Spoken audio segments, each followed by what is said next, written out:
Like I Do by Fireboy DML. Good morning! Good morning, Malabais and Malaverses. Good morning, ladies and gentlemen. Good morning, friends and foes. You are tuned into Unico 103.5 FM, the only station that offers you the best of education, information, and of course, entertainment. 360, we love to call it Edu Infotainment. Time check is 30 minutes past our 7, and you already know what time it is. It's time for us to keep you informed, educated, and of course, entertained right here on the show. It is the Morning Bus Show right here on Unico 103.5 FM, where we ensure that we keep you informed, educated, and of course, entertained right here on the show.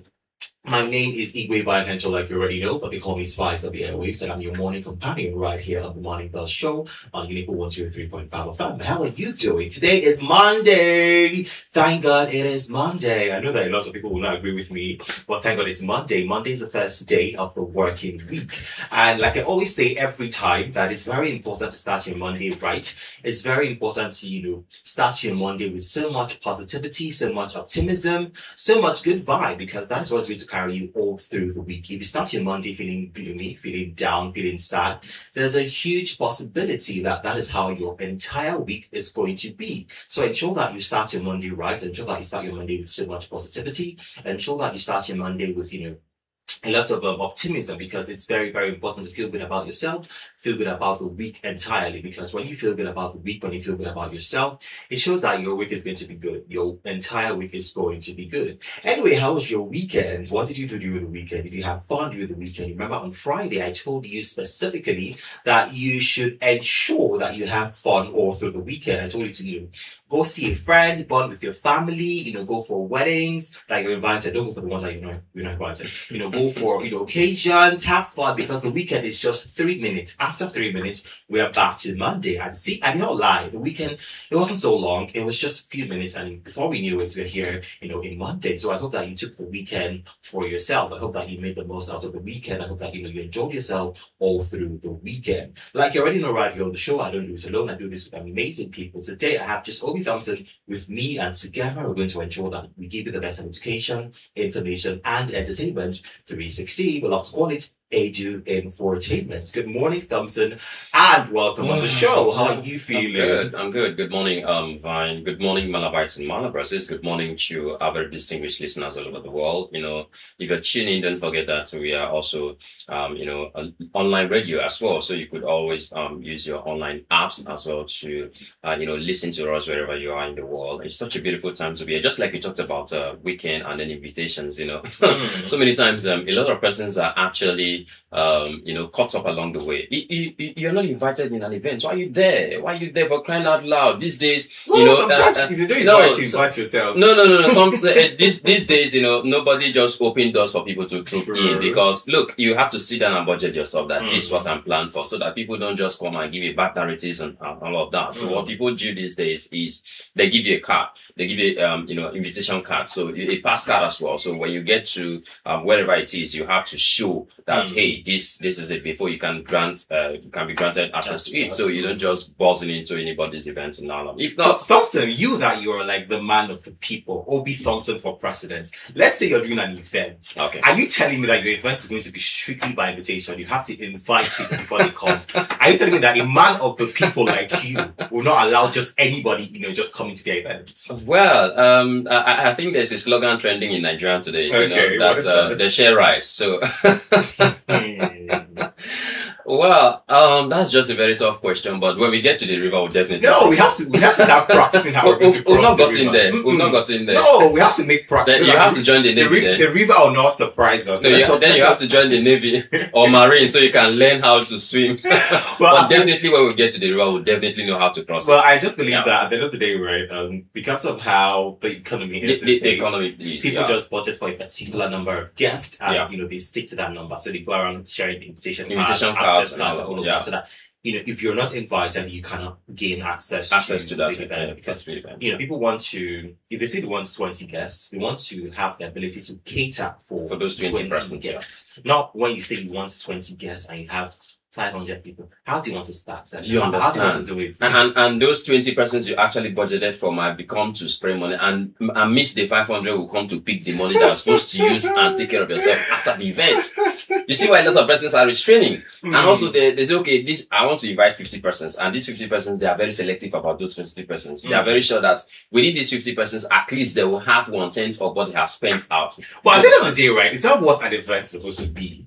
Like, the outcome of an event is to make gain out of it. Is that Yeah, is that the I think outcome? that is what a lot of persons do these days. You know, yeah, that's why they go along with MCs who can actually make the place look lively for people to dish out. I actually listened to one podcast within the weekend that this particular guy, Sidman, was an event. Okay, so along the way, he never knew that somebody had whispered to the hype guy that so person is in the midst. So immediately the guy started hyping him. He never knew how he started collecting 100K from his account, and then he was spending up to 500,000. And before you know it, so it was after everything was said and done that he now realized that guy, he does pay 500,000 for small hyping for pop.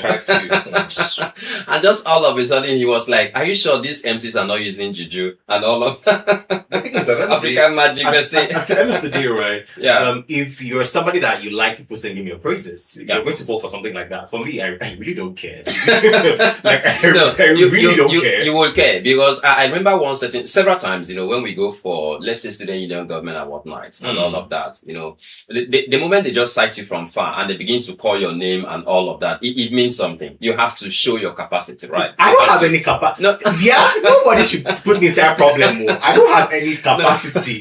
So I think, my capacity is this microphone. I If really it want to passes say- microphone, I don't get capacity. I really want to say what I have done in several of those events and all I'll of be that. talking for president for a reason now. We know this. But then again, I think it rather took them unaware that I could go with such, such gifts in my pocket, so loaded and all of that. So a lot of them were kind of surprised that they were expecting to see money. Why is it that they are seeing different thing entirely? I said, well, I can only imagine what Thompson gave them. I can only imagine. So, and guess what? It turned out to be that the hype guy was already putting it already on a very different climax entirely. And people were rushing me. Trust me, I went home empty, totally empty. I went with almost 3 packs of it. You can imagine 4 times 3. That is over 1,000 plus. Do you understand? But it's okay. Well, it was really fun. When I call you ambassador tomorrow.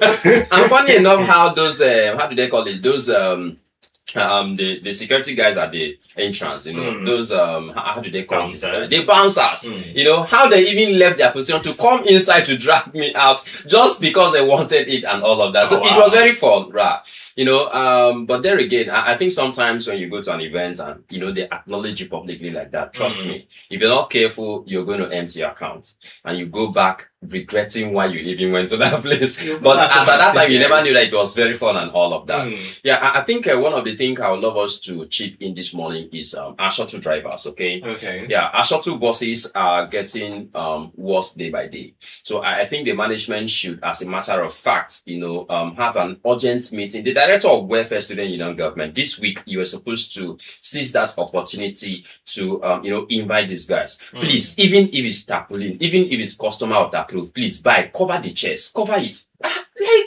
Just wrap it. Even if it's water, customer or banana leaf, just wrap it. You know that it goes beyond just the shuttle drivers. Okay. It also transcends to the general cab drivers in crossing. Man, so if I'm paying 200 naira from here to here and your vehicle is, I rather wait to sit in a Sometimes the vehicle can actually tear your clothes or even get. Honestly, I've witnessed that. In fact, one woman has to, bash back at the driver and all of that. I was like, yeah, you got it, because why? You're making money with it? So why would you just, even if it's customer approved, borrow, wrap it. Besides wrapping the chairs, don't you think it's also time for the shuttles to be changed? Because I've been in the University of Calabar for like 5 years now. Yeah, so ones that they are still operating right from 1985 till date. Crazy.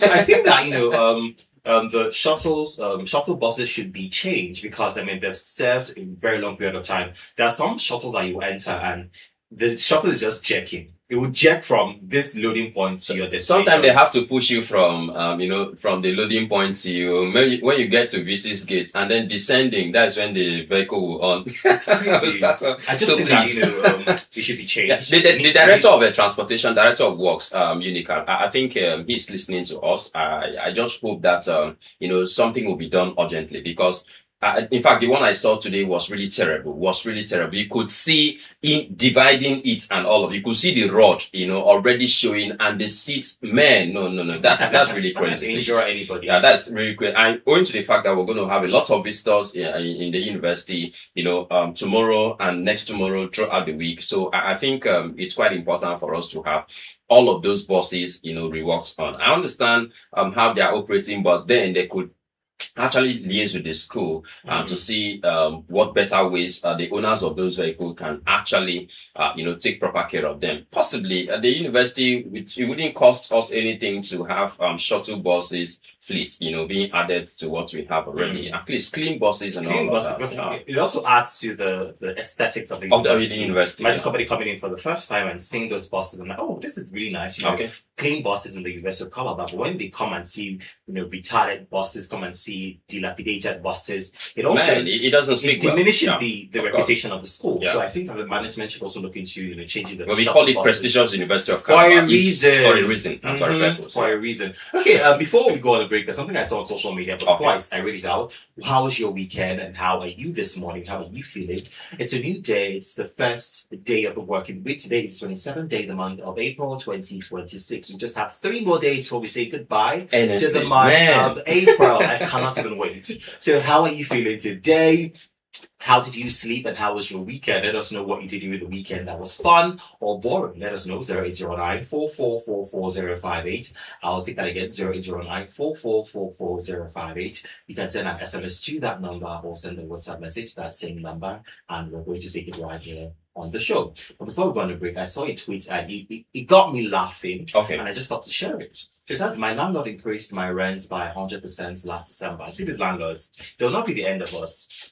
And it doesn't go from to say, I have been in this compound since 2021. As a medical professional, I've always helped him, his family, and even his friends for free whenever they had any medical concerns. This morning, he messaged me about a medical issue. I told him consultation is 10,000. He called, shocked, asking when I started charging. I told him I need money to pay the new rent, so I can't keep doing it for free. He got angry and ended the call. I beg, did I do something wrong? Absolutely not. Absolutely. In fact, this is okay. So let's listen to you out there. The phone numbers are 0809 4444058 because this trust me, this is a direct. This is not a straight bullet. This is not how do they call it?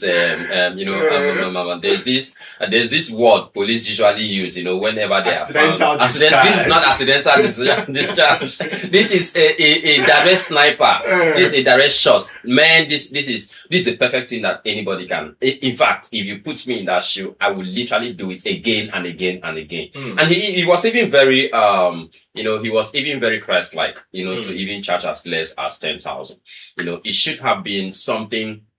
It should have been something like 50,000 because definitely with that alone, he would have to rethink for himself.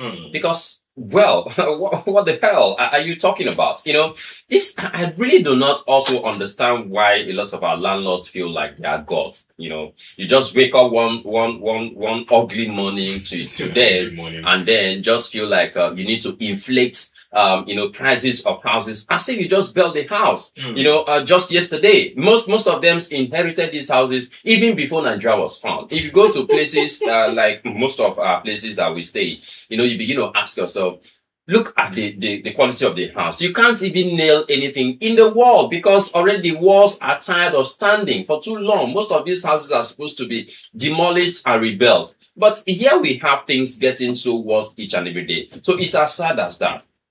And on the other hand, don't forget, let's take even Cross River State, for instance. The state assembly some time ago came out to say that, oh, they want to do this, they want to do that, oh, house rents should not be more than this and all of that. But today, agents, I think all of that have been falled back to, I don't know whether trash or whatever back it to is. status quo. We have returned. In fact, these days, the agents will even tell you, if you like, go and call governor. It's as straight as that. And so they charge you even before you see them, and then charge you for seeing them, and even charge you for taking them, and then expect you to still come and pay for agency fee. I saw a particular single room, being advertised by one guy.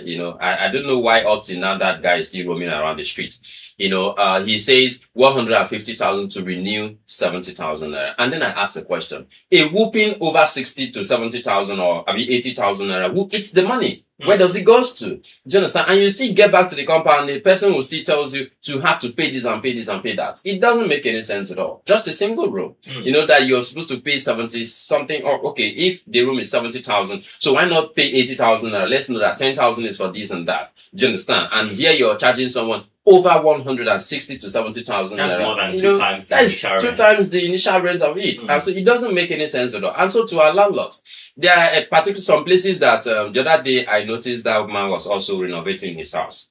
And I said, no, don't renovate it. Keep it there for yourself. Keep it there for tenants. When they come and tell you, oh, guy, your roof is leaking, you say, what do you want me to do? Am I rain? Am I this? Am I that? Those rules have stayed for how many years now? You're not even planning to change them. But you're charging people as if you just built that house today. In fact, if you look at most of these houses, right from when they were built to today, they have eaten both the capital, they have eaten their gains, they have eaten profits, they have eaten everything, income, everything joined together, they have eaten it. So what you're just doing today is supposed to be a kind of a charity kind of stuff, Charity in Nigeria. House rents are not supposed. So I am asking, now they are saying, oh, it's because things are tough. So should we have a government that will come on board and then things return back to a very cheap? Would they return it back? It's just like transportation. It's just like transportation. Remember once at a certain time, we almost bought fuel for over 2,000 naira and above. And then transportation was increased to 200 naira per drop. And so when fare returned back to around 800, 700 and something naira, transportation never reduced. So I begin to wonder if this will be the case of house rents if things get better. But you already know at that some point. in Nigeria, when something goes up, it never comes down. When there's an inflation, it's very, very, very hard before, it comes down. Let's say that there's a cause of the inflation. Let's say fuel, let's say, insecurity, whatever. But there's a cause of the inflation. Okay. Now, when that thing has been resolved, when it has been cleared up, the normal thing is for these goods to go back to normal. To return back. Price. But yeah, it doesn't. It never, as a matter of fact, it keeps increasing after that. Yeah. It keeps increasing. And you ask yourself, why is that happening? When we have agencies like price control and all of that. You go to the market to buy groceries. They'll tell you, oh, it's because of fuel. And you as a person, you understand because fuel, there's a hike in fuel prices. But when the prices of fuel comes back to normal, why is it that the prices of these goods or this does not return back to normal? Why is it that it just stays stagnant? And when you now try to ask them, they'll now go to dollar. Yeah, they tell you dollar. Yeah. When dollar drops, they'll go back to fuel. Like, it's crazy. It's more like we are the ones doing ourselves. We are our problems because we're trying to extort from each other. That is true. That's the truth about it. Because I don't see a country that has all the mineral resources will still be regretting why we even have any of them. Because everything in the country seems as if, if it is not me, if it is not you, so it doesn't make any sense at all. Seriously, it doesn't make any sense at this point in time. Well, so it's as sad as that. Yeah. We commend the medical doctors that for whatever he do, because even if he has played very charitable kind of act. Yeah, he has. But I don't think even before the 10,000 naira, I don't think anybody would give medical assistance for free because healthcare is expensive. Let's be honest. In the Nigeria of today, healthcare is actually luxury. Which is not supposed to be so, but that's the reality. I don't even know that people still do free things in Nigeria because even in Freetown, we'll pay. When I was in Freetown, I'll pay for everything. So I don't know why such person that guy should be such person should actually be recognized in the medical council of Nigeria. That it goes to show you that human beings are very funny people because I'm helping you, attend to your medical needs, the medical needs of your family, the medical needs of your friends, but you still have no conscience no empathy whatsoever, no humanity came to increase my rent by 100%. How then do you expect me to pay the rent when I'm also giving you service for free? Service that you're supposed to pay money for, I'm giving it to you for free. People just do things without thinking. People do things without, empathy. People do things without, without having, that still voice in them telling them you shouldn't be doing this. When they hear Lucifer, they thought it's about one particular person somewhere. They never knew that they revolve around us. They're all, they're all around us. Anyway, time check is 15 minutes past hour 7, and it's still the morning bus show right here at 103.5 FM, the only station that offers you the best of education, information, and of course, entertainment. 360, we love to call it. Edu Infotainment. We're going back to the music now. When we come back, we're going to move to the weather focus segment right here on the show. I'll leave you in the hands of Fireboy DML. Again, this one says, Ishel Lua. Jump away from the radio set. We'll be back for You Know It.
Ishelua by Fireboy DML. Ishelua simply means the work of God in Yoruba. Time check is 54 minutes past hour 7. Welcome back from that short music break. It's still the morning bell show right here on Unipo 103.5 FM, the radio station that offers you the best of education, information, and of course, entertainment. 360, we love to call it Edu Infotainment. Before the break, we just having a little banter here and there, and Thompson was telling us that when he gets married, he's going to just invite 3 people, and if you're not part of those 3 people, well, they'll lock you outside. Anyway, right now, Sharon just joined us, and it's not a full house right here on the morning bus. Good morning, Sharon, and welcome on the show.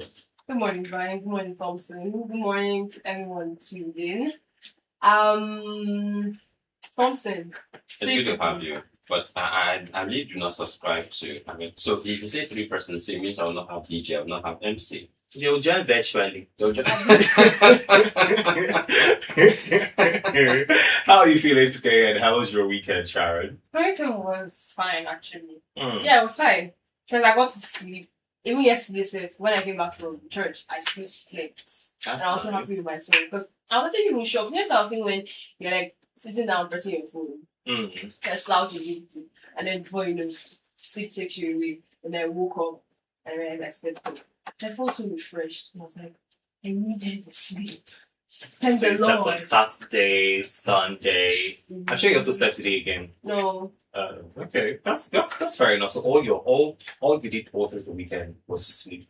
Well, I had other things to do. I got baptized yesterday.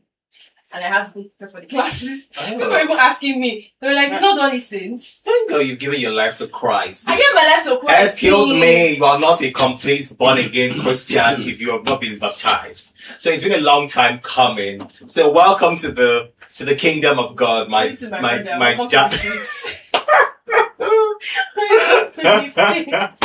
Oh God.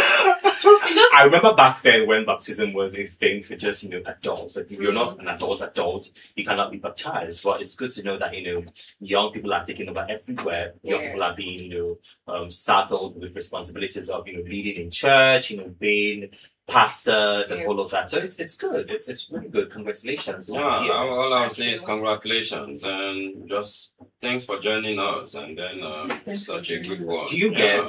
But the funny thing, the irony in this whole conversation. The irony of this conversation is that I have not been baptized. Well, I say it, but one of these days I'm going to follow you guys. No, it's good that as you go through the book of Hebrews chapter 3, there as we you go. continue to procrastinate, we just hope that like what we all believe that you wouldn't be there, and then you hear trumpets. Hold on, no. Hold on, you guys. Hold on. Hold on. Are we talking about water baptism or baptism of the Holy Spirit? No, we're talking about baptism. water baptism. Okay. I think I've done one. You don't water baptism? No. Baptism of the Holy Spirit, I've done that.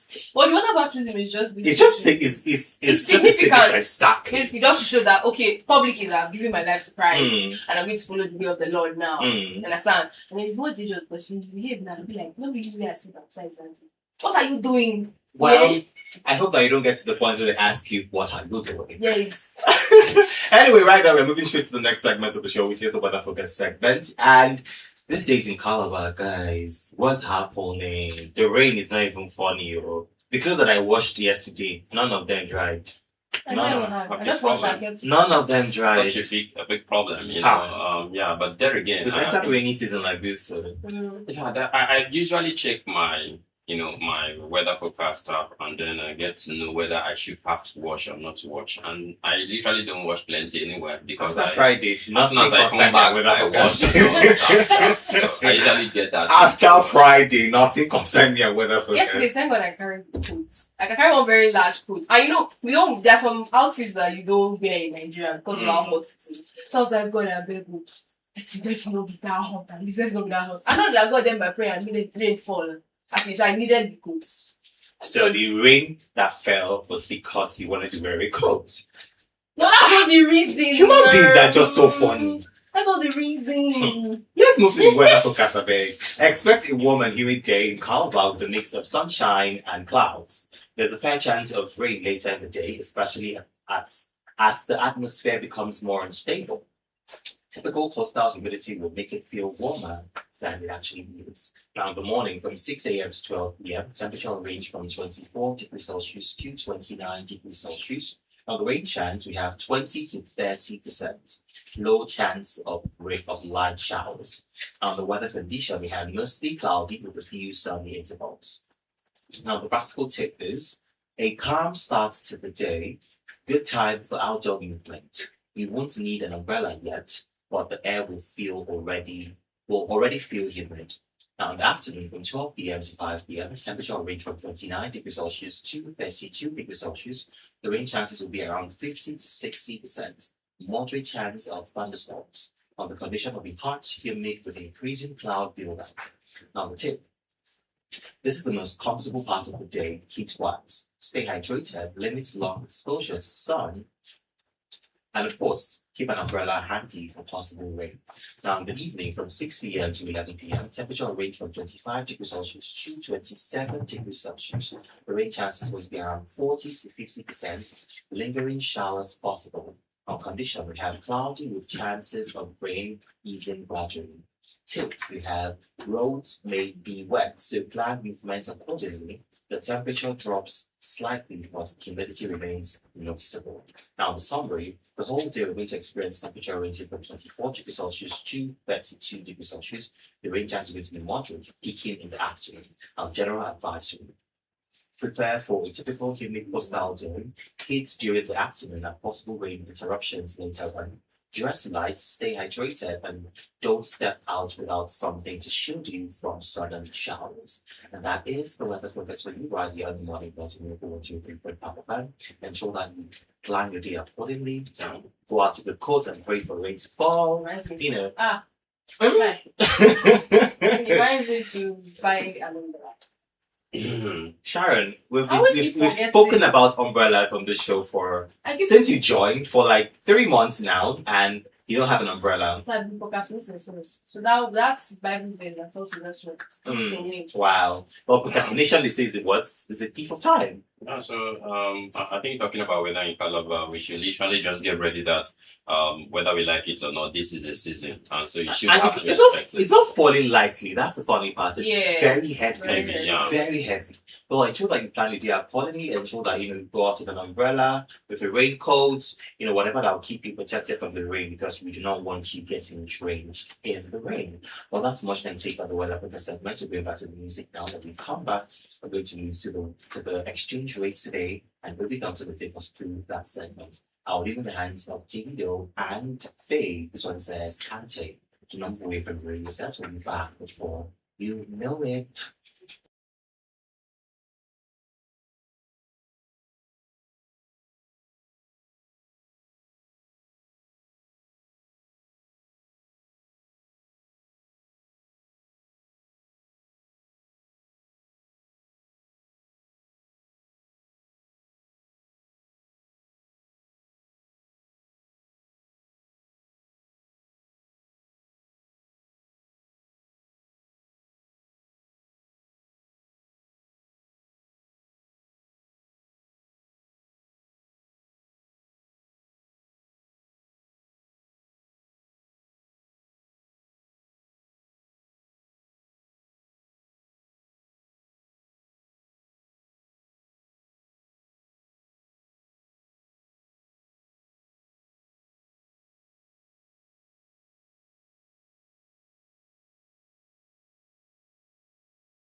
Be There Still by Davido. That song is off his 2025 Five album. It's still the morning buzz show right here on Nicole 103.5 FM, the only station that offers you the best of education, information, and of course entertainment. 360 we love to call it do infotainment. You still have Sharon, Obi Thompson, and myself, Igwe Mind, right here in the studio. We're here to ensure that you have the best of education, information, and entertainment. 360. Right now, Obi Thompson will take us through the next segment of the show, which is the exchange rates today. So tell us, Thompson, what is dollar to naira today? Okay, so welcome to this segment. So we'll bring to you, advising you. It's a new week already, and it's Advising you or you begging them? Which one? Well,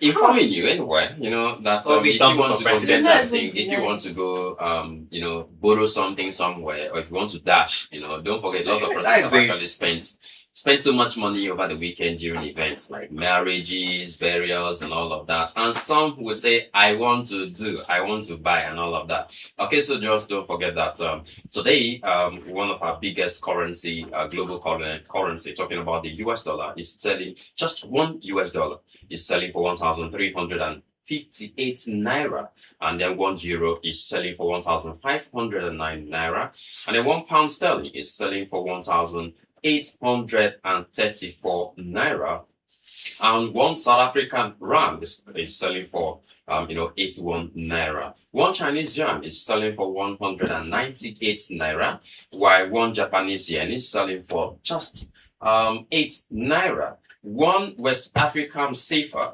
is selling for just 2 naira, and then one Saudi rand is selling for 362 naira. One Swiss franc is selling for 1,727 naira, and then one Danish krone is selling for 212 naira. So that's pretty much what we're doing from the exchange rate segment of the morning brush show. Don't forget that I've been told some week ago that the president of the Federal Republic of Nigeria is crashing down the cost of shuttle buses. Not like illegal shuttle buses. I'm talking about transport buses or vehicles, cars. How do they call it? Yeah, so he's actually slicing down, in terms of importing and all of those kind of, they used to charge so much, and so he said, no, so that people can actually afford, Nigerians can actually afford to buy them. So if you want to go buy, don't forget, that's the exchange rate segment for you. Up next is the national holidays, but right away, we'll talk to Vine for the rest of the show. All right, thank you so much, Baby Thompson, for that one. Now you know what the exchange rates today is, so ensure that you keep listening to us because we bring you the exchange rates every single day. Now we're going back to the music, but when we come back, we're going to move to the national holiday segment right here on the Morning Buzz. We'll leave in the hands of Crayon and our stars and says, Rosie, do not move away from your radio set. We'll be back before you know it.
Ngozi by Crayon and Iris Star. That song is off the Trench to Triumph 2023 album of Crayon. Welcome back from that short break. It's so good morning, the show right here, beautiful 103.5 during the station that offers you the best of education, information, and of course, entertainment. 360 loves call it A2 814. Right now, we're moving straight to the next segment of the show, which is the National Holidays segment. Today, like I said, it's 27th day of the month of April 2026.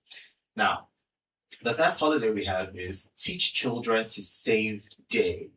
Teach children to save day.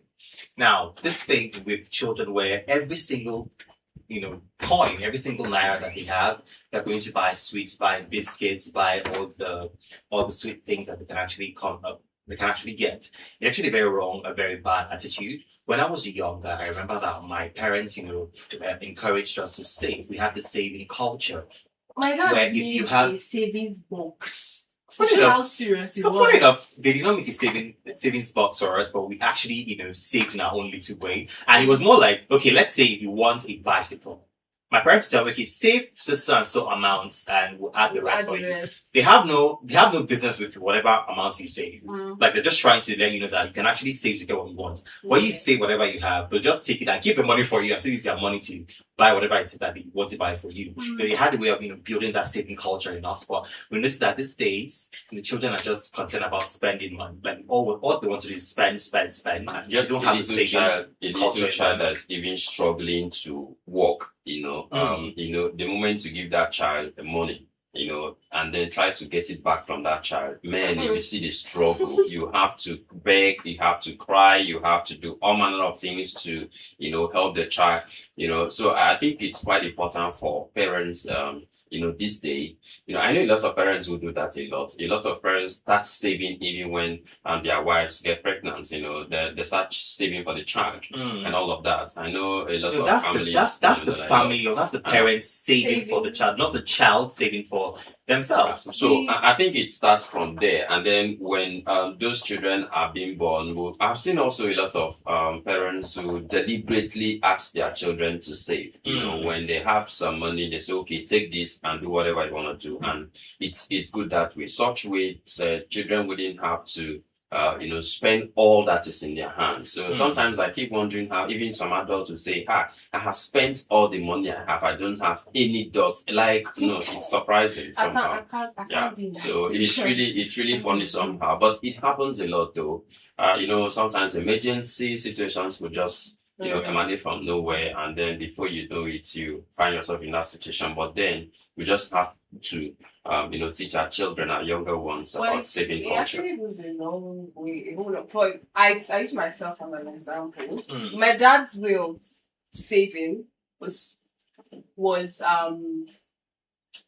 let's say, I'm looking for the word to use. It was something that I could easily emulate. Yeah, exactly. Because everybody knows me in my house. He's a budget master.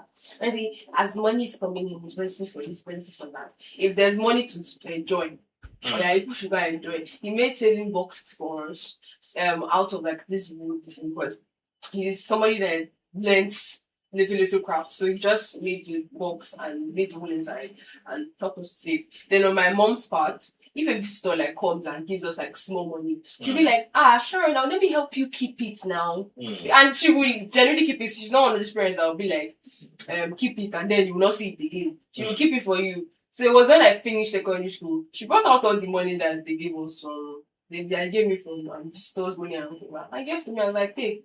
Since you are going to uni now, take and go. So it now went a long way into helping me be more prudent, because now I know that I can't spend anyhow.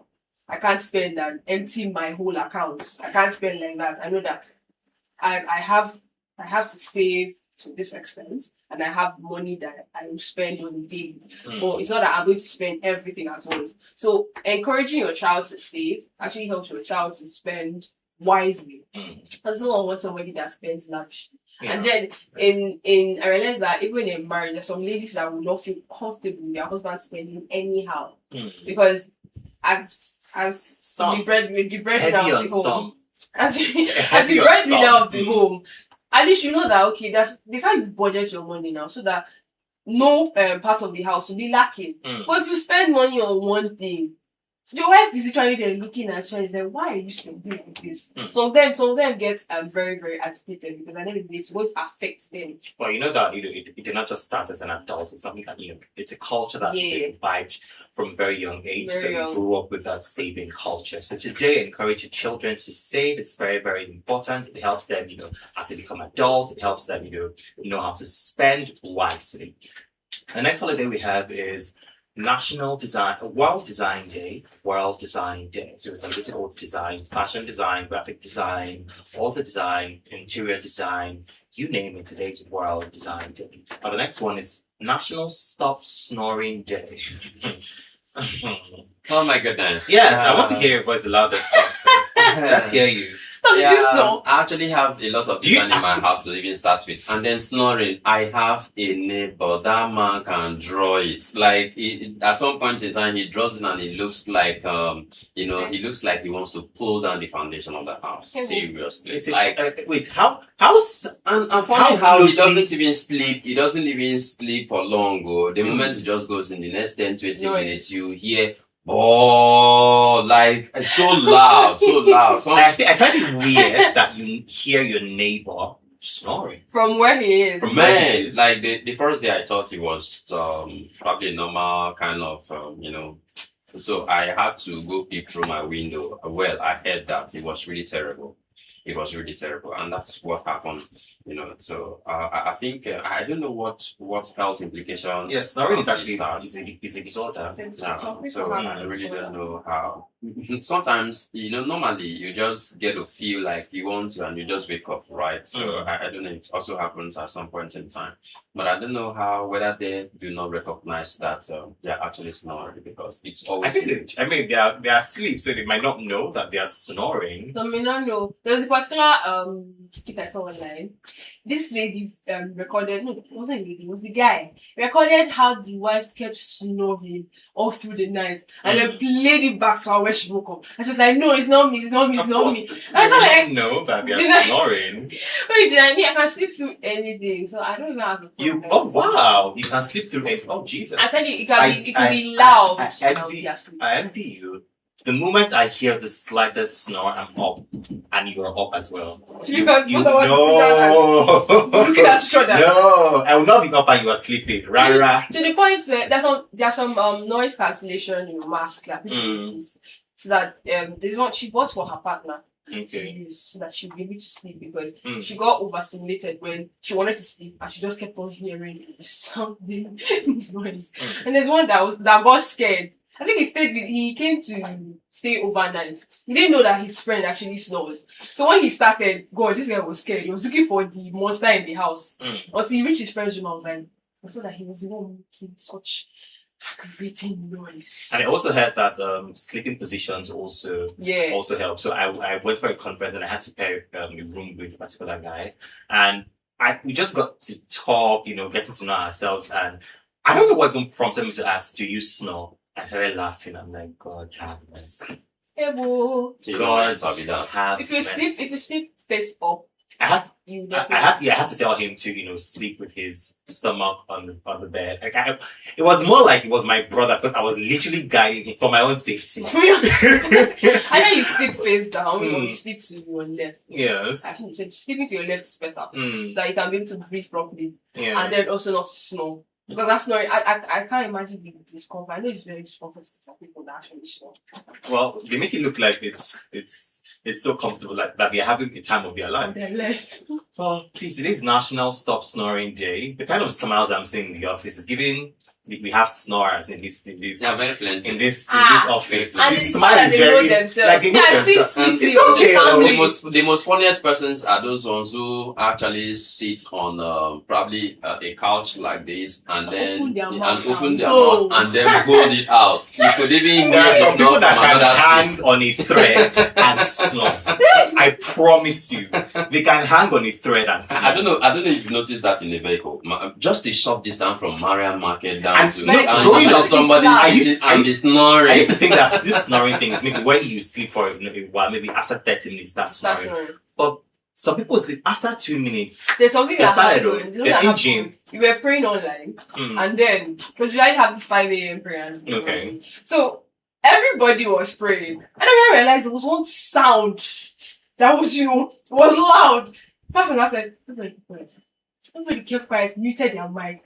Then we found out that somebody was actually sleeping on Discord. And it was loud. I'm saying it was loud. I was like, God, I beg. You know, I had to mute him. Say, God, sleep, they go sleep. Because when I wake up by that time to actually pray. Yeah. So when we heard the snoring, we were like, hi. All of us laughed. And then muted the mic. Some people's superpower is snoring. Like they would snore and you would think that, there's an animal in the house. So if you're a snorer, please pity your neighbors. I mean, Thompson is already suffering from that. So please pity your neighbors, pity your partners, pity your siblings, and snore if you must snore. Now let us give them the benefit of the doubt. If you must snore, do it responsibly. Do it. Be demure about your snoring, please. Pity people. Snore with passion. Exactly. And compassion. And empathy. Please. The next one we have is International Donor Conception Awareness Day. International Donor Conception Awareness Day. So there are people that, donate their eggs and their sperm to couples that are, that have fertility issues and want kids of their own.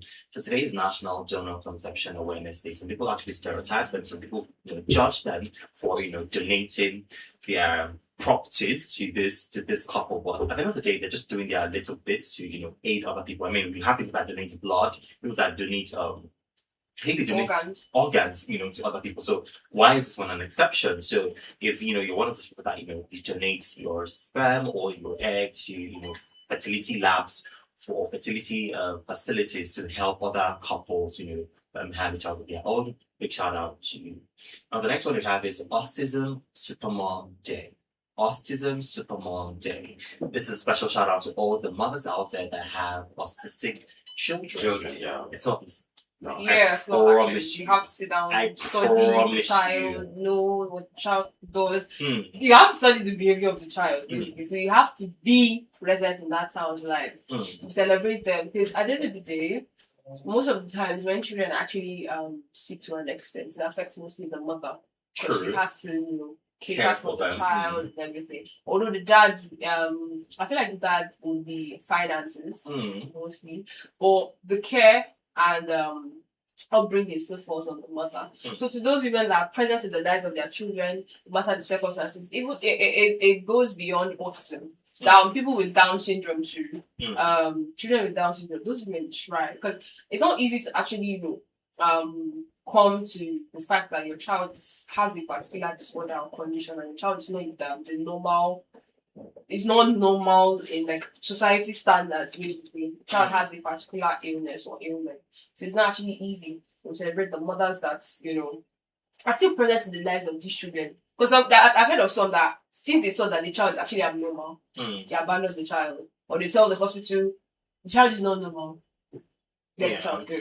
I heard of a story where a man had so him and his wife had and I think it's a child with Down syndrome or autism. I can't remember, but they had a divorce, so the woman left, and he fought for custody of the children.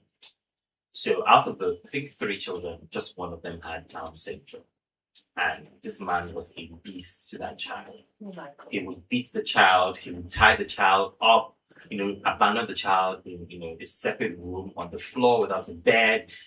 Barely feeds the child. Eventually, the child died. And the mother took him to court because at the end of the day, if you knew that you were not going to cater for this child, why did you fight for custody? Like, some things are just wickedness and just very evil. If you have a child, with a special need or disability, if you're not going to be able to take care of that child, there are organizations that are willing to cater for the needs of that child. Do not punish a child for something that is not their fault. Do not punish a child for something that sometimes out of your own carelessness. Because I hear that sometimes when the mother is pregnant and she does drugs, does certain things, it affects the child. Sometimes the child might have Down syndrome, and some, there are other some. gene-related conditions that could. Because that's why I say be careful while you are pregnant, because you don't know what happened, and then it to affect your own child. Even those where that they say take folic acid, all those things. It's going to be detrimental if you don't follow those antenatal. That's why it's important to have, follow through with your antenatal care. Don't say, "Oh, I have been a mother 10 times and do it by myself." No, every child is special. Every child needs special attention. Because antenatal care, all you have to just go. Just go for the care. They will test. Exercises are there. Mild exercises are there. Yeah. Basically they will just the full care. So you don't need to worry about something. All you have to do is just be present there, and they will tell you what to do. Basically, you don't have to do much. So at least go for the sake of your child. Exactly. Anyway, that's much can take on the national holiday segment. We're going back to the music. When we come back, we're going to move to the health and wellness segment right here on the show. I'll leave in the hands of King Madi and Benson. This one says, "Ole, do not move away from the radio set. We'll be back for a minute."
good. Yeah. The color, it looks really good. So one day I just passed through where she actually cooks, like makes the stuff. Yeah.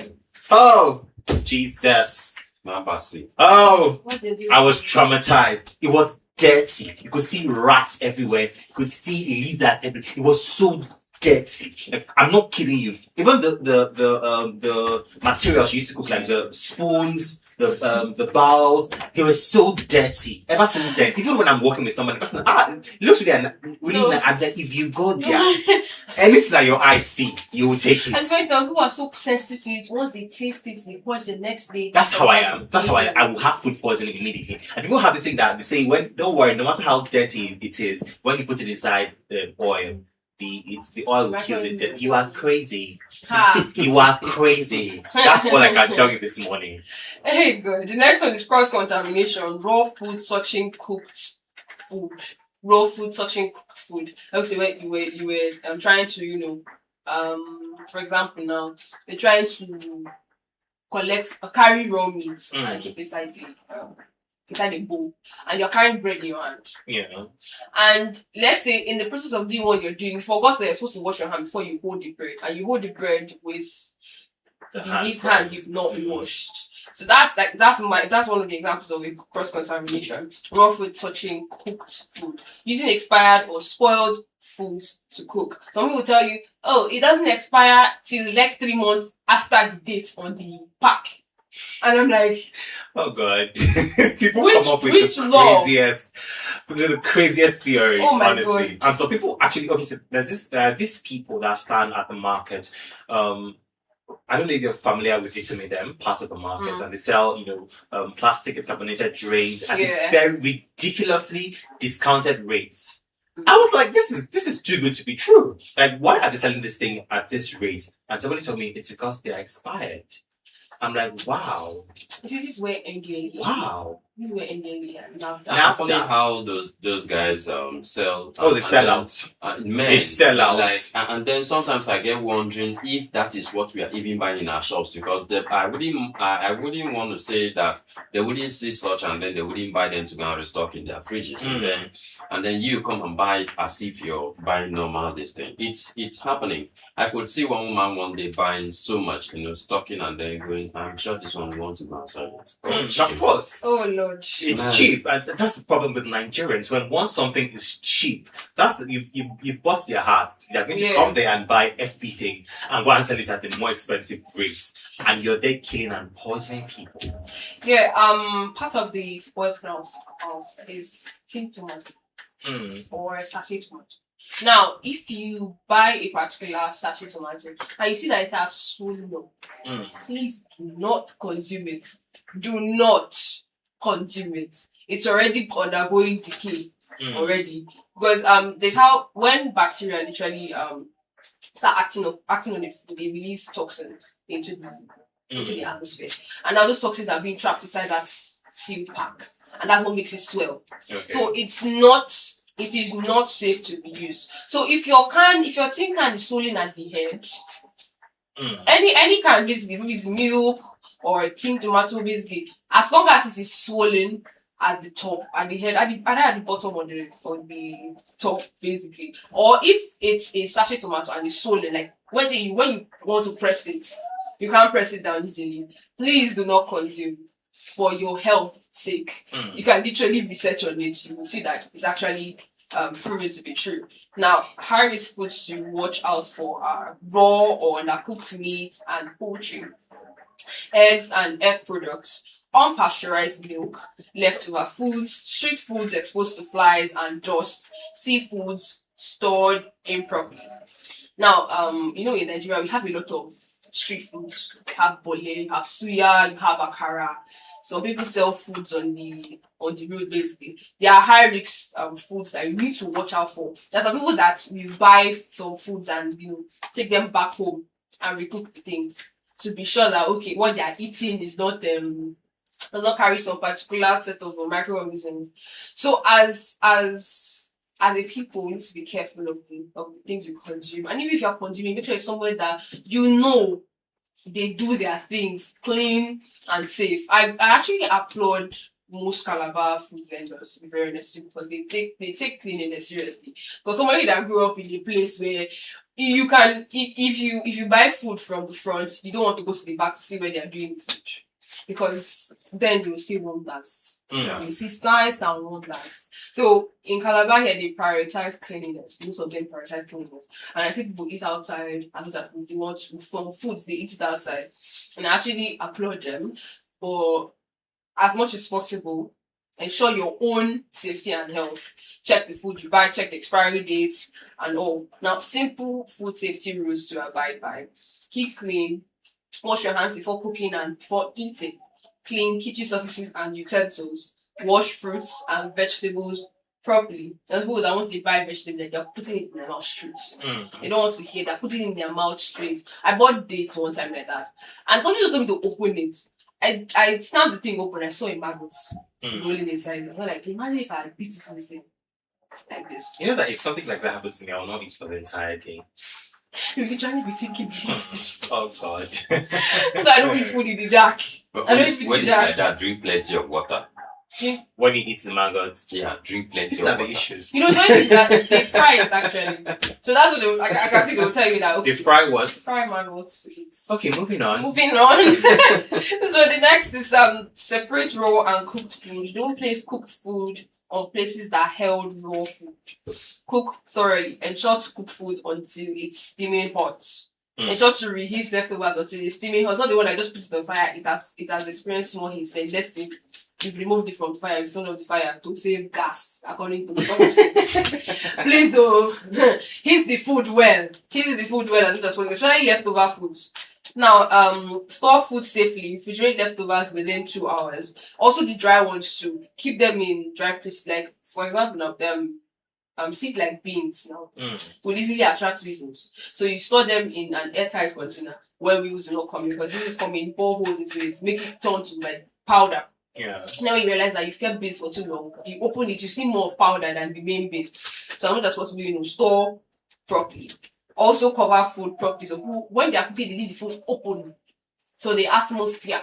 So collect things into it. And then you not realize, and it's supposed to be that, okay, maybe you soup that you're cooking and maybe one small insect has entered inside. And you don't realize, don't you start scooping the food. And then you see it's good. I know that's like, I can't even imagine it happening to me. Also use safe water and raw materials. Ensure to drink and cook with clean water. Avoid spoiled or expired food.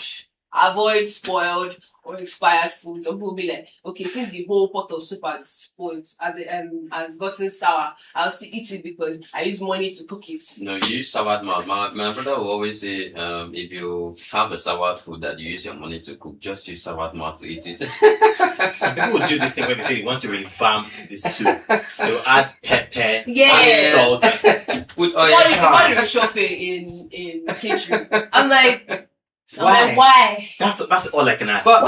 But we are doing recycling of product. Why won't we do recycling of foods? Inside your stomach.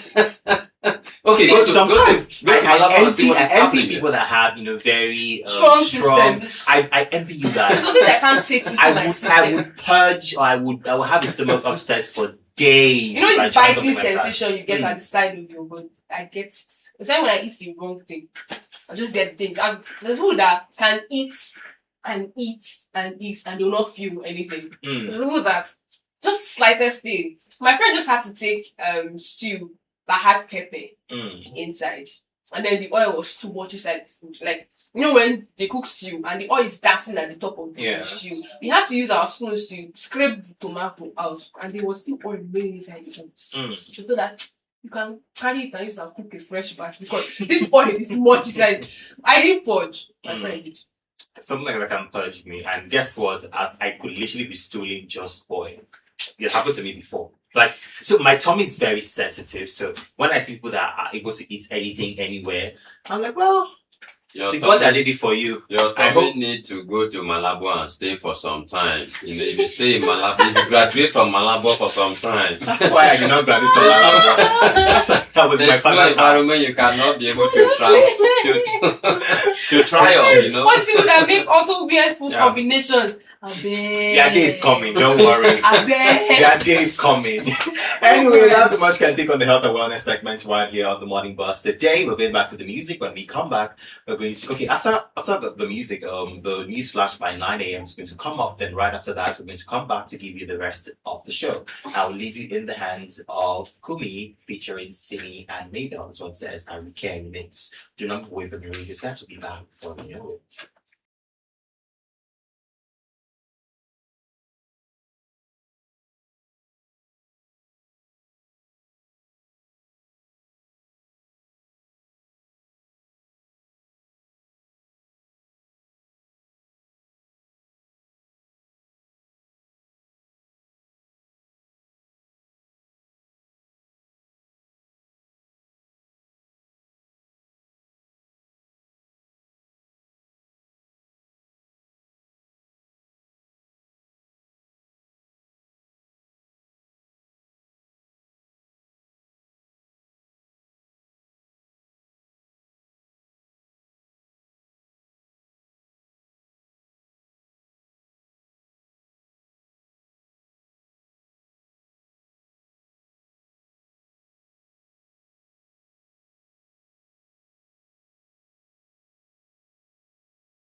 Time check is 6 minutes past our 9, and you're still tuned into the 103.5 FM, the only station that offers you the best of education, information, and of course, entertainment. 360 will also call it ADU Infotainment. And remember, it's still the Morning Bell Show with Igwe Vine, Obi Thompson, and of course, Sharon right here in the studio. And right now, we're moving straight to the next segment of the show, which is the People and Culture segment.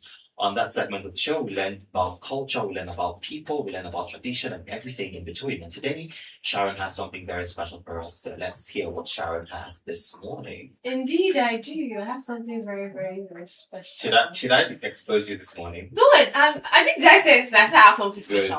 Good. Let's keep it simple. Today's People and Culture segment, we're going to be shining spotlights on Cross River State, the origin and significance of the name. And the name Cross River has its roots in both indigenous history and European exploration. Long before outsiders arrived, the river was already known to people who lived along its banks. Different ethnic groups had their own names for it. The Efik called it Oyono. Please don't come for me in case I don't pronounce it well. But still, they have rights come for me because I'm from here. Well, while other communities such as the Ejagam and the Akoro use variations like Ajo. Just is that pronounced? AJO. Ajo. I'm not an Ejagam person. But okay. I said they are called too. Pronounced it. Yeah. Okay. The river was Yakar, right? Yakar. Ojo. Yeah. Okay. The river was central to trade, migration, and cultural exchanges in the region, making it one of the most important waterways in what is now southeastern Nigeria. When Portuguese explorers reached the area in the 15th century during their coastal expeditions, they encountered this massive river with multiple tributaries branching and intersecting across the landscape. Early European maps showed that the Portuguese referred to it in different ways, but the name Cross River likely emerged from the remarkable way its channels seemed to cross over one another as they navigated inland. This visual characteristic made the river stand out, and the name gradually took hold in European records over time. British explorers and colonial administrators adopted the term Cross River, and it became the official name used in administrative documents. The modern political name Cross River is a direct extension of the geographical identity. When Nigeria underwent a restructuring of its regions and the area was first known as Southeastern State. In 1976, during General Murtala Muhammad's state creation exercise, it was renamed after the major river that defines its terrains, culture, and economy. The name Cross River therefore reflects both the region's colonial encounters and its deep connection to the river that has shaped its history for centuries. Now, if you look at the map, you realize that we're actually close to a river. So I thought that was the reason why Cross River was Cross River. But then looking through the history and how it got its name, it's something more diverse than it. And this also made me realize how the white people were actually in awe of some particular, natural things that we have in our country, and this is one of them. So when you hear Cross River, now you know the reason why Cross River was named Cross River. It's self-explanatory because we are surrounded by rivers and the rivers cross each other. So Cross River, it's a no-brainer. Cross River, but it's actually a very beautiful name. It has stood the test of time, and it stands out if you ask me. So I'm proud to be Crossivarian, by the way. Very proud of Crossivarian. I'm very proud to be Crossivarian. Yes, you'll be proud to be a Crossivarian until you get to where they are trying to make new roads. Actually, so you can pass more streams by the roadside and all of that, and you see river. And then, I'm proud to be a Crossivarian. And I always be so proud to be a Crossivarian, no matter what the situation. Not like you have a choice anyway. Yeah, sure. He has. What's the choice? Because people actually denounce their, culture related to the British Well, see, one thing about denouncing something that is part of you is that you can denounce it verbally, but that is who you are. Yeah. That's just it. That's who you are. It's unchangeable, so I would never deny cross your mistakes. Alright, that's the much we can take on today's people and culture segment. We're going back to the music. When we come back, we're going to move straight to the top story segment right here on the show. I'll leave in the hands of Johnny Drill. This one says, believe me, do not move away from your radio set.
Mike Life.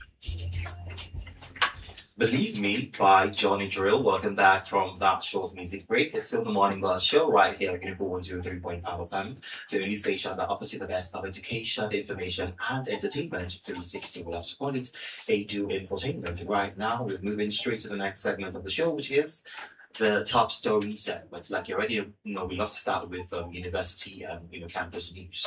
Now we have a memo from the registrar. It says the subject is notice for use of lecture halls by the Nigerian Police Force. The university community is hereby informed that the Nigerian Police Force has formally requested and has been granted approval to use selected lecture halls in the University of Calabar for the conduct of its upcoming police recruitment examinations. The examinations are scheduled to hold on Tuesday, 28th April 2026 and Wednesday, 29th April 2026. The halls approved by management to be used are Pavilion 2C, 3C, 4A, 4B, Pavilion D, E, F, and NSLT 1, 2, 3, and 4. Consequently, all faculties, departments, institutes, and students affected by these arrangements are directed to take note and make necessary adjustments for their lecture schedules. The university management regrets any inconvenience these arrangements may cause and would appreciate the cooperation and understanding of all staff and students of the university. Signed, Dr. Mrs. Chukwuka Aijam, Registrar. What do we regard to this? Yeah, so I think this memo is dated 24th April 2026. Yeah, you give enough time for... Is there enough though? Yeah, there was enough time preparation for lecturers who actually have lecture within this area to do all they can to, reschedule. That's like 3 days. 3 days prior notice. Do you think that's enough time? Yeah, well, it's enough time. Because classes are planned, timetables are planned, lecture venues are planned. Like it takes like 1 to 2 months to plan the lecture venue and timetable for for a particular semester. So I don't think 3 days is enough to move around those plans. Yeah, so that's why we were talking about management, right? There must have been a form of communication before this official memo is released. Not just like the memo just pops up any day. It feels like no, there must have been a conversation because those persons have come and say, hey, this is what we want to do before then, and then they may have had indoors direct conversation calls and all of that. That this is what is happening to deans, first of all, and then to heads of departments. And so before this official memo to make it authentic, official memo being released on a set date does not really mean that is when that information actually came to light. It means that we are making this to ensure that, what is here or what have been agreed is authenticated by the management. Okay, so that is it. But however, I think our own will not be how long this actually take. Ours is to ensure that we cooperate with these persons to ensure that let's not forget these are our friends, and then people who will be going out there to help us be safe in our society. So I think it's quite important for students to ensure that they have to restrict themselves, so that they wouldn't have to be bullied or, be harassed by these guys, because trust me, there won't be unnecessary movement within this area within that safe period of time. And so if you must have to have access there, then it must be the fact that you're coming there for the examination itself properly, and you must be a candidate, for you before you can actually access that place. So we do not want to see students going around there to, show themselves, oh, I am this, I am that. We're supposed to have any sort of class. I think any student caught doing that will definitely have to face school disciplinary actions. That's why this memo have been released. And of course, we're putting it out there to Malabites and Malabresses that literally going forward within those 2 days. Yeah. Look at it. So because we're going to have a lot of population, but my own fears right now is, if we have this kind of population mounting, especially part 1, is it there? Part 1 on part 2, yes, part 3, yeah, part 2 and part 3, 4. 4, yeah. If we have people mounting that particular place and so much, then it's really going to be it's not so everything. huge. Yeah. There's So it's literally not. It's 4A, 4B. Yeah, we have some other free halls. So I'm talking about the For population. NSLT for 1, that 2, 3, and 4 to be taken. Yeah, so you it know what means- that means. And also part 4, talking about the twin pavilion that we have. Man, that place is large. It's It's large. large enough. So if they can take those 2 and for 2 days, man, that's really a huge population coming from Cross River State, entirely to ripe for this particular exam. So we wish them success anyway. Yes, And of that's course, tomorrow. welcome to the University of Calabar. We are sure to give you guys a very welcoming environment. There's going to be light, steady light. So the fans in those halls will be on. At least you can boost. Yeah. We have a solar plant. And we have enough water, And Don't forget the new vice chancellor, when he came on board, he ensured that waters keep running in the school and such. A lot of facilities have actually been What do touched they need water so for? far. Yeah, so they'll need water in case they are thirsty, in They case will buy the water. don't worry. In case they have, in case they have an emergency to need to attend, because it's not always easy, when you go for, police recruitment exams and all of Well, that. at the end of the day, But wish then, them I luck. think I have issues where I don't know whether Unica water is actually in, because I do not subscribe to having, people coming in with water to sell in the school environment where we have. I think I saw it. They are not It was doing bottled sachets, it's water. only bottled water. Yeah, How many of bottled us can water. afford bottled water in the university community? And those bottled water only comes up when they have either inaugural lectures or they have, specific issues like that and all of that. So Maybe we they are have not sachet mass water. producing the water. So we should, the management should pump in I resources think into the that place. So that, business in it because it's actually still generating revenue for the university. of course, and it wouldn't boils down to increasing school charges for students and increasing the rent, accommodation rent, hostel rent for students. So we'll fall back to those things. We have Unica farms, we have all of these places that should have generated more income to the university than even pressurizing parents who are already suffering about rent, transportation, feeding, nursing 10 children. I didn't even know who asked them, and all of that. So it's quite important for us to, do the very needful. So, however, I think we welcome these candidates to University of Calabar. But however, I think security is going to be another thing that will really be of a concern. It's the Nigerian police recruitment examination. Of course, there's going to be security. Yeah, we literally hope so. And so we're going to have a lot of congestion at main gate. So I think a lot of modalities would be put in place to ensure that everyone who comes also returns back. And please, talking about theft, just as you talk about security, we do not want to hear or be told, perceive at any form anywhere that, we have students from the school infiltrating to, harass or whatsoever, which I know will never happen, but we just hope it doesn't even happen. All right, moving forward, we have a memo from the Office of the Director of Information, Student Union Government, University of Calabar. This memo is dated Saturday, 25th April 2026, and it says, reminder on supplementary examination application. This is to bring to the notice of all students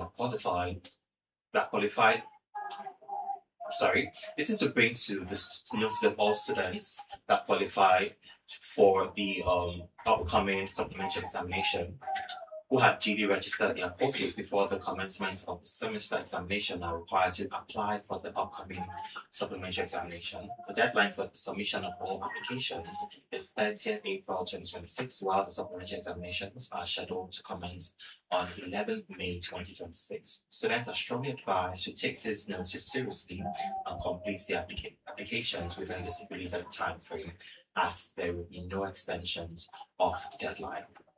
Faculty and departmental officers are hereby enjoined to ensure this information is adequately distributed to all concerned students for prompt compliance. Thank you. Signed, Comrade Obodom Gift Alex, Director of Information, Student Union Government, University of Calabar. What do you think of this? Okay, so before now, we've been talking about how a lot of students will just be there. When informations like this are up, they wouldn't have to struggle to ensure that either they make their registration on time, they prepare themselves on time, just so they don't have to miss this particular supplementary exams that have been scheduled already. Because a lot of persons will still come and say, I'm sorry, I did not hear this information, and please give me another chance. I wonder if that chance will be given again. So, this information is out there for you, Malabites and Malabrites, who actually missed your exams. And so you have to seize this opportunity, because this might be the only opportunity you have to. Don't forget that once this is done, probably your quotas might be locked, and so you find it difficult to even write exams and all of that. So it's quite important for, Malabites and Malabrites to take key advantage of this opportunity and don't miss it. You don't have to miss it. Tell your friends, tell your brothers and sisters, put it in your platforms, put it in your status, put it everywhere you have to put it, just so that you don't have to miss this opportunity again.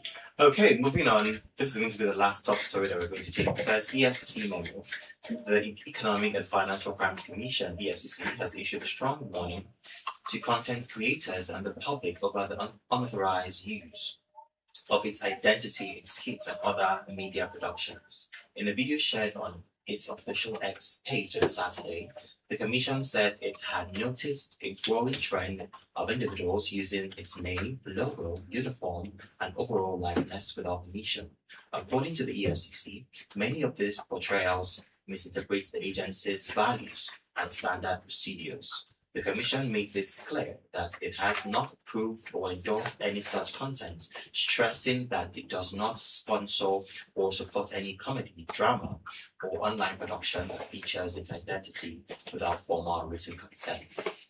As a result, the EFCC has directed all individuals involved to immediately stop using its branding or any identifying elements in their content unless they have obtained prior approval. It also warned that anyone who fails to comply with this directive risks facing legal action. What should we make out of this?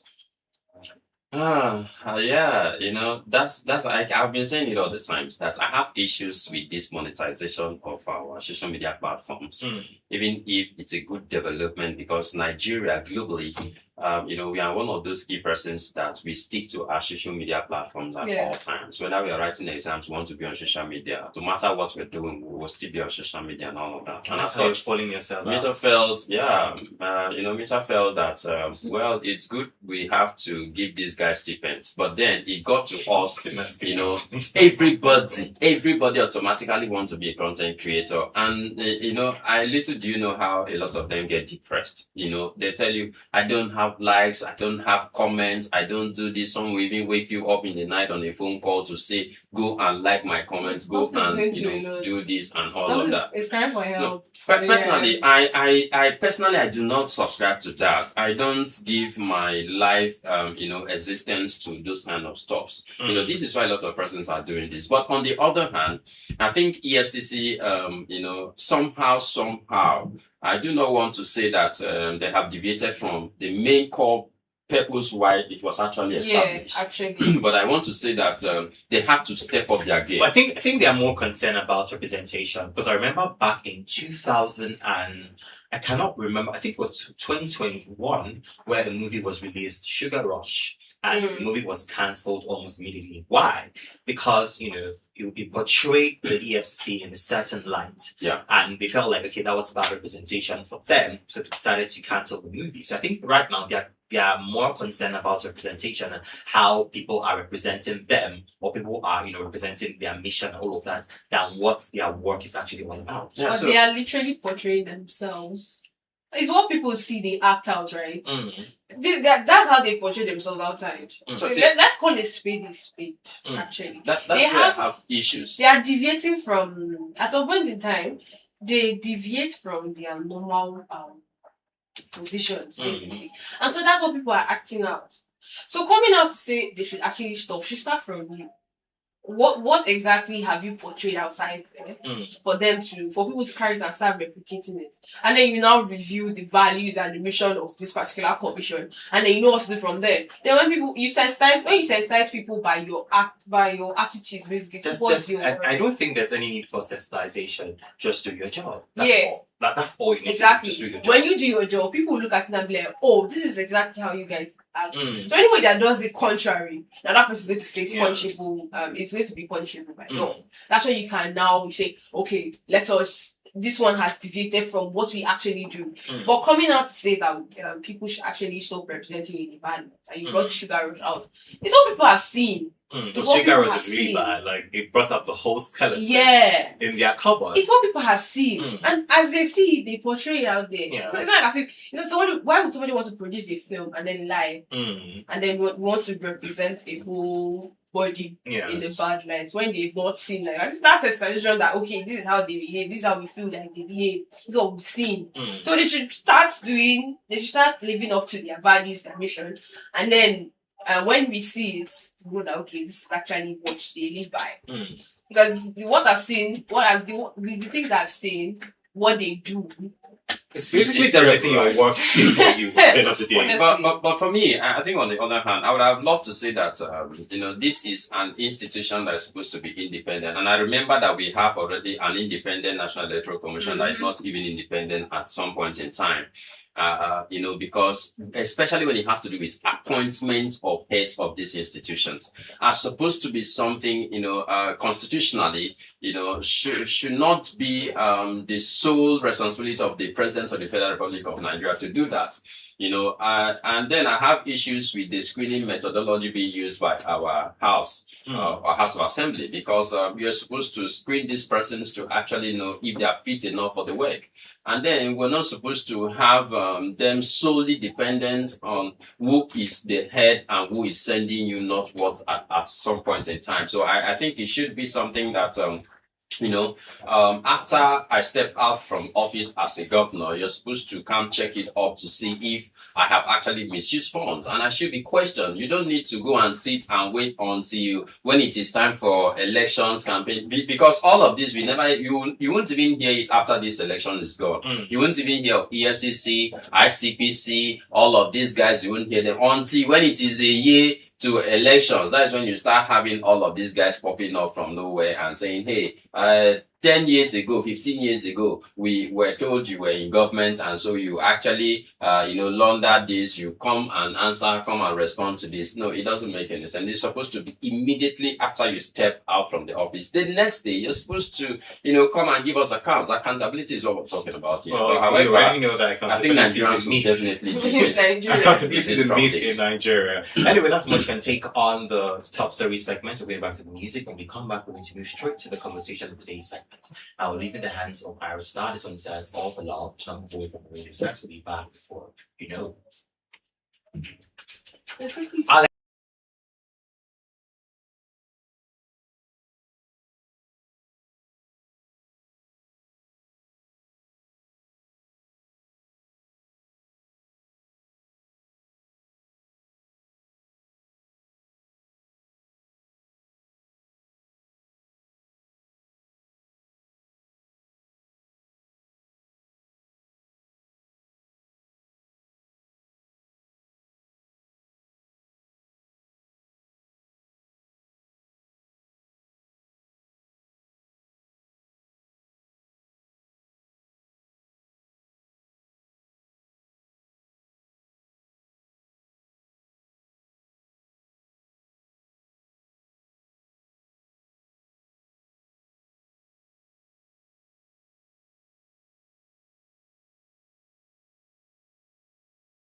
9:38 on DOT. Welcome back from that short music break. That was Mood by Whiskey and Benson. It's still the morning buzz show right here on 103.5 FM, the only station that offers you the best of education, information, and of course, entertainment. 360 we love to call it. Edu Infotainment. Right now, we're moving straight to the conversation of today's segment. And today we are talking about something very sad that happened over the weekend. Now, NYSC corps member allegedly killed by Nigerian army officers in Abuja. A young man identified as a serving National Youth Service Corps NYSC member, Samad, has reportedly died in a tragic incident at his residence in Shagari Quarters, Abuja. According to accounts circulating online, the incident allegedly involved officers of the Nigerian army who was said to have mistakenly shot and killed him inside his room. The deceased, described as a non-criminal and law-abiding citizen, was said to be serving his fatherland at the time of the incident. The development has sparked widespread outrage, with calls for a thorough investigation into the circumstances surrounding his death. Many are demanding that the military authorities identify and discipline those involved, while also ensuring justice is served for the bereaved family. What do we make out of this? This has been trending on social media, for a very long, I think for 2 days now, it's been trending on social media. I mean, people have been tagging the Nigerian police, the Nigerian army to this, situation. And it's a very sad one. I watched the video where his siblings were, taking a tour around the house and his blood was everywhere. On the wall, stains, skull pieces. Even the bullet holes are still in on the door. And I was like, how bad was the situation? I could literally see his skull pieces on the floor. And it was a very gory sight. Yeah. It was very sad because at the end of the day, how are you in your house, chilling in the comfort of your house, and you're getting killed by the Nigerian army, people that are supposed to protect life and properties? My own take on this is that the Nigerian army should bring out the perpetrators of this particular thing. And then also, while going through the story online, something that came to my notice. This particular time we did the story on, we brought up this law in the constitution that states that a police officer is supposed to have their name tags on their uniforms. Their name tags on their uniforms, every armed personnel, so that at least they know that if anything happens, there's identification. Exactly. So that's what should have been done. Because what do you mean you force yourself into someone's through the fence? And they were now terminate. Sometimes they crossfire. Sometimes they accidental discharge. They said they were doing an operation and then accidentally it was discharged. How careless can we be? We're in a country that doesn't allow illegal holding of firearms, basically. So we can't defend ourselves. Let's say we can't defend ourselves because you can't find a gun in a conventional Nigerian home. Now we have military personnel who are authorized to carry guns. And instead of, they are literally terrorizing security everywhere. Why is it that the security personnel are now part of the threat to life in Nigeria? There's a lot. There's so many dimensions. And this also poses serious fears to the masses, because you can be in your house and you don't expect you're not safe anywhere. That's what the person that's supposed to protect me, and now I have to run away from the person. That's the baseline of this whole conversation. You're not safe anywhere. Anything can happen to you at any point in time. Let's just take a few reactions on Twitter. Someone says, how can the army claim accidental discharge if they killed him inside his house? For God's sake. Another one, this is Ume. It says, you entered someone's house and shot at them twice and claim accidental discharge. I just hope this won't be one. This will be one of those cases that will end up being covered up. This one is Emmy. He says, I'll die on the hill that Nigeria can never be a better country. May Nigeria never happen to us, and may his soul rest in peace.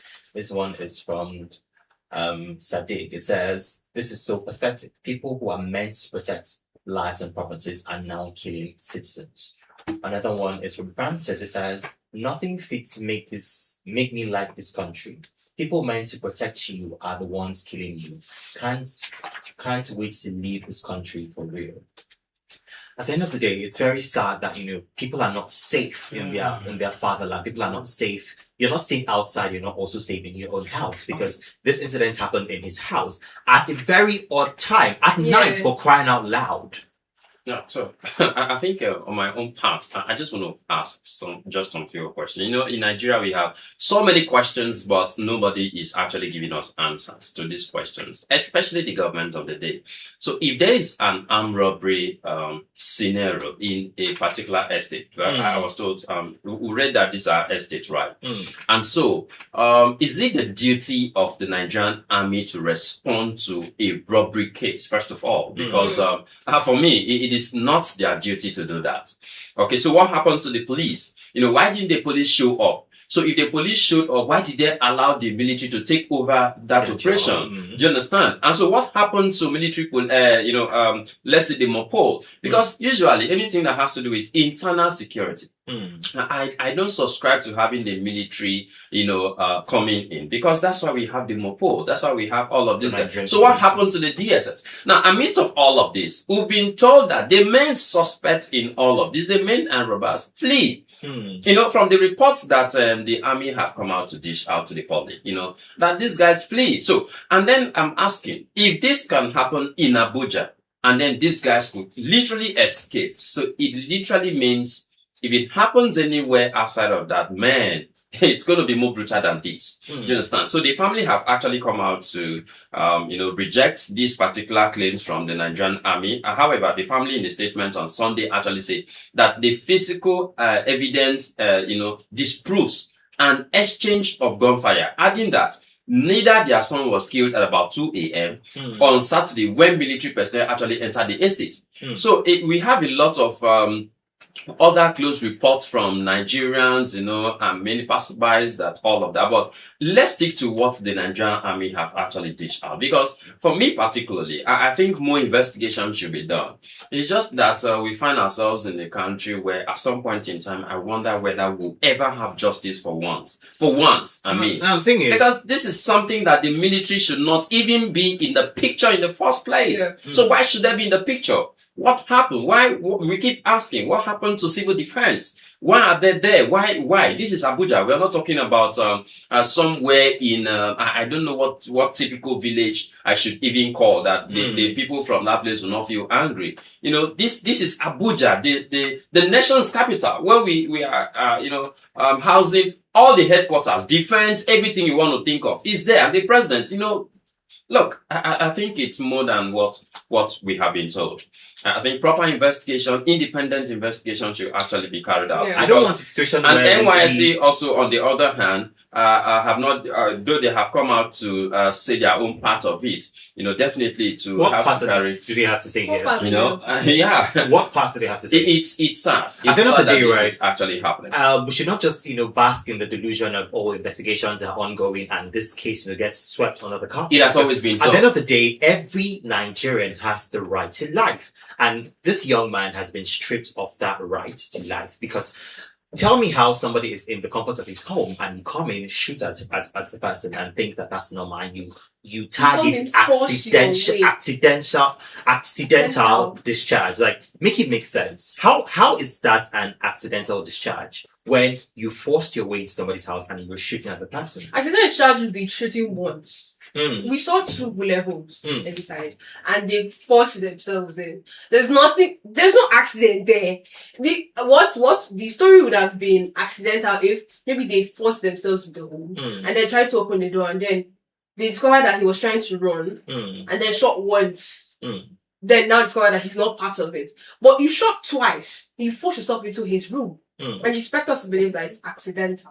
More investigations should be made towards this, and justice should be served, because people cannot just keep on dying and add to the statistics of people that keep dying every day. Because every day we wake up with every story that, okay, one person dies somewhere, one person dies somewhere. And the funny thing is that it's over bizarre things. And then you see falsehoods from different angles, different places. People are trying to cover, people are trying to save their necks. Nobody wants to come out and take responsibility for it. Everyone wants to be vindicated off something that has happened. This is somebody's life that was lost. I mean, mind you, Section 33, subsection 1 of the 1999 Constitution guarantees the right to life for all. And let us be clear, accidental discharge is not an automatic defense against murder or manslaughter charges. So accidental discharge at this point is a very stupid thing to say. Yeah. And, proper investigation should be done and justice needs to be served. And the funny thing is that it's actually not even turning good on the Nigerian army, because accidental discharge for somebody that's supposed to be trained with a weapon, you don't shoot anyhow. I mean, from the movies we've watched, as a trained personnel, you don't shoot anyhow. Even the armed robbers, even when they're doing operations like that, they don't shoot anyhow at the perpetrators of the crimes. They shoot. This is how they strategically try to, salvage the situation without killing people. Because at the end of the day, they value lives. Even if you're somebody that's committed one heinous crime like that, they won't shoot you on sight, except you are being a cause of safety of that part. So why we coming out the county and saying, okay, a trained personnel is accidentally shooting someone when they're supposed to be trained? And there's also news that the soldiers called on the local vigilante to come and clean the scene. See, that's what got me very pissed off. That's what pained me, because I mean, you are never taking responsibility for it, and you want to cover up the situation. Because I mean, coming to say you're calling vigilante to come and clean it up. Are you kidding? It's more like you made a mess and you're leaving your mess for another person to come and clean it up. And there's not even proper responsibility taken for this particular situation. It was treated as if it was nothing. Okay, I did this, clean it up. Finish. That's what it was. Yeah, but I wonder how, still from the story coming out from the families that of this particular disease, NYC core member, who've been told that. Now, the whole grappling story is like the army came in through the fence, and then nothing happened to the gate. They are barbed wires. They are barbed wires, and so it was at the process that and they had to, they were literally asking, neighbors were literally asking what was going on. And then before you know it, they have to now invite the vigilante. So at what point in time did the army who actually gave this, call, for them to actually come? Look, I think there are lots of things to actually unravel. Everything is just so messy. It's just things are not adding up. Nothing is actually adding up, because you can't tell me a robbery case is happening, let's say any place in Calabar, and then the first person you're calling is the military. What happens to we have the SARS, we have the estate securities. We're talking about the police, and then what happened? Okay, so what happened to the estate security first of all? Because you can't tell me there's an estate in Abuja and there will be no security at some point in time. There's NSCDC. I think that's the civil defense, so what actually happened? Why were these guys, actually blanked out of the entire scenario from the first place? And then you went in and I think, the family wouldn't have to subscribe to this. There's more to this than what meets the eye. Yeah. And we hope that, proper investigations will be carried out and, justice will be served, because that was not a chicken that was killed. That was a human being, a promising human being that was serving. Oh my God. He was serving his fatherland when he was killed. So he should, be granted justice. Justice needs to be served, because, we cannot keep coddling insecurity in Nigeria. We cannot keep, making excuses for insecurity. Imagine somebody coming out to say accidental discharge for something that obviously looked like it was an intentional act. Yeah. We cannot cover this under the guise of accidental discharge.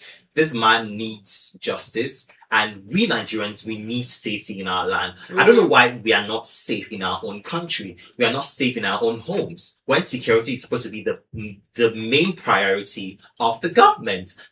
We're not asking for rice. We're not asking for t-shirts or caps. Ensure that the citizens are safe.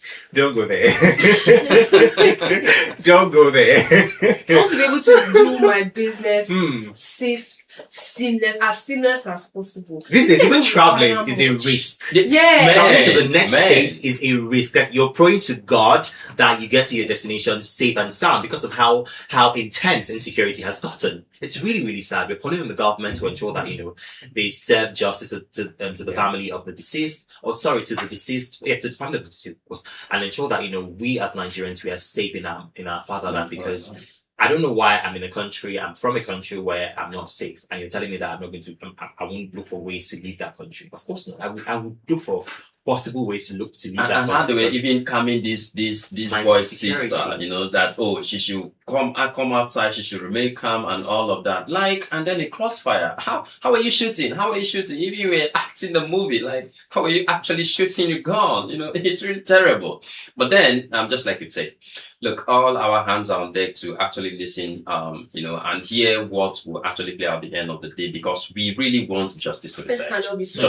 This cannot be swept under the carpet, because this is somebody who's already serving the country, and as such, is a government product. So it shouldn't actually be, sent to an early grave without any justice. So these guys who actually gave them the rights to, embark on such operations. So all of these persons, should be, lots of questions. There are lots of, answers. But my fears is about our judiciary. Would we have people from the judiciary, NBA coming out to say, look, this is our stance in this case, and do the needful, because we do not want the military to actually be the sole independent persons to actually, investigate these issues. We also want other independent bodies to take care of this. And then, trust me, the report that he didn't die instantly, he was trying to be rushed and all of that, from what we have from the, it's really very baseless. So I would just hope that the family would do the needful, and then Nigerians will stand by the family and ensure that, the needful is actually being done.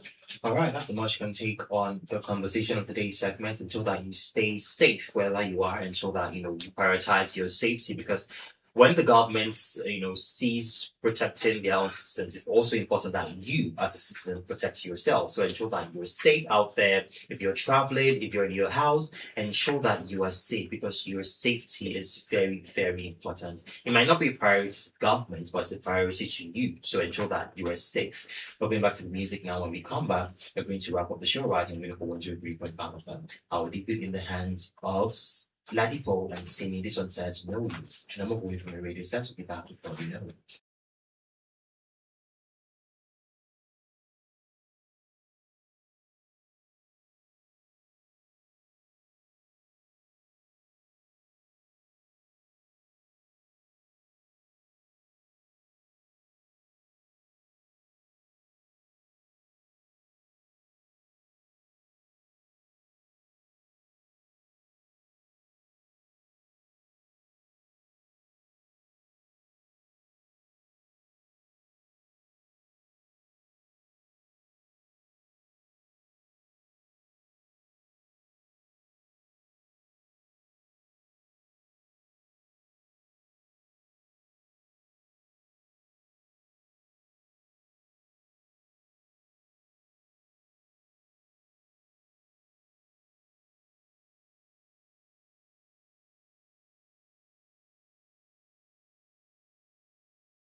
9:57 on the DOT. Welcome back from that short music break. That was "Know You" by Ladipo and Simi.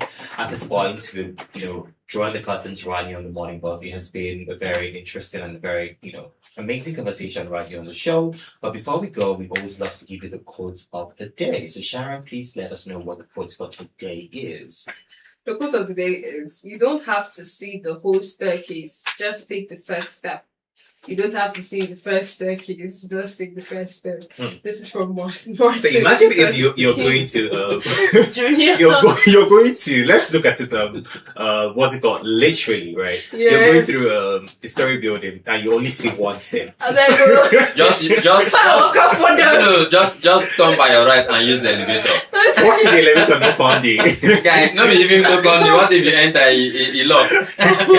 Figuratively, just take a step forward. Yeah. If you have any goal and you don't know how it's going to be, but you definitely know that the chances Have of you faith. actually succeeding is actually more than the chances of you failing. Take the risk. Take one step forward. You don't have to see the full step. I mean, some of us did not know that we could graduate from this school until we graduated. God forbid You that kind of understand? statement. Some people did not feel like they could do a particular set of things, but because they took one very Bold step, they have reached and even surpassed some particular things that they hoped to achieve. So as much as possible, arrest and take every step with boldness. Well, that's much can take today on the morning bus riding on Unico 103.5 FM. I know that you've learned a lot. We're giving you premium education, information, and entertainment right here on the show. We do this with you every weekdays. So we come away again tomorrow, same time, same station, to ensure that you enjoy the rest of your day. Be the best version of yourself. It's Monday, so ensure that you start your Monday right. Ensure that you fill your Monday with so much optimism and positivity. It's goodbye for now. I'll leave you in the hands of Feels and Bens, and this one says Finesse. Don't move away from the radio sets because we have more amazing programs coming up your way shortly. Good morning.